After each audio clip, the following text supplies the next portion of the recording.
ನಾವು ಈ ದಿನ ಬಳಸುತ್ತಿರುವ ದಿನಾಂಕ ತಪ್ಪು. ನಮ್ಮ ಈಗಿನ ಕ್ಯಾಲೆಂಡರ್ನ ಪ್ರಕಾರ ನಾವು 10 ದಿನ ಹಿಂದಕ್ಕೆ ಇದ್ದೇವೆ.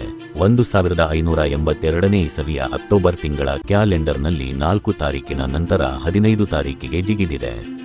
ಮಧ್ಯದ 10 ದಿನಗಳು ಮಾಯವಾಗಿದೆ. ನೀವು ಗೂಗಲ್ನಲ್ಲಿ ಆ ಕ್ಯಾಲೆಂಡರ್ನ ನೋಡಬಹುದು ಎಂಬ ಸುದ್ದಿಗಳು ಸಾಮಾಜಿಕ ಜಾಲತಾಣದಲ್ಲಿ ಸಂಚಲನ ಎಬ್ಬಿಸುತ್ತಿದೆ. ಆದರೆ ಆ 10 ದಿನಗಳು ಎಲ್ಲಿಗೆ ಹೋಗಿವೆ ಎಂಬ ಪ್ರಶ್ನೆಗೆ ಉತ್ತರ ಇಲ್ಲಿದೆ ನೋಡಿ. ಜೂಲಿಯನ್ ಕ್ಯಾಲೆಂಡರ್ನ ಶತಮಾನಗಳ ಹಳೆಯ ತಪ್ಪುಗಳನ್ನು ಸರಿಪಡಿಸಲು 1582 ಫೆಬ್ರವರಿ 24ರಂದು ಗ್ರೆಗೋರಿಯನ್ ಕ್ಯಾಲೆಂಡರ್ನ ಉದಯವಾಯಿತು. ಜೂಲಿಯನ್ ಪ್ರಕಾರ ವರ್ಷಕ್ಕೆ 365.25 ದಿನಗಳು ಎಂದು ಊಹಿಸಲಾಗಿದೆ. ಆದರೆ ಸೌರ ವರ್ಷದ ನಿಜವಾದ ಉದ್ದವು ಸ್ವಲ್ಪ ಕಿರಿದಾಗಿ 365.2425 ದಿನಗಳಾಗಿವೆ. ಶತಮಾನಗಳಿಂದ ವರ್ಷಕ್ಕೆ 11 ನಿಮಿಷಗಳು ಕಡಿಮೆಯಾಗಬೇಕಿತ್ತು. ಹಾಗಾಗಿ ಗ್ರೆಗೋರಿಯನ್ ಕ್ಯಾಲೆಂಡರ್ನಲ್ಲಿ ಅಕ್ಟೋಬರ್ ತಿಂಗಳಿನಲ್ಲಿ 10 ದಿನಗಳನ್ನು ಕಡಿತಗೊಳಿಸಿ ಋತುಗಳಿಗೆ ಸರಿಹೊಂದಿಸಲಾಗಿದೆ.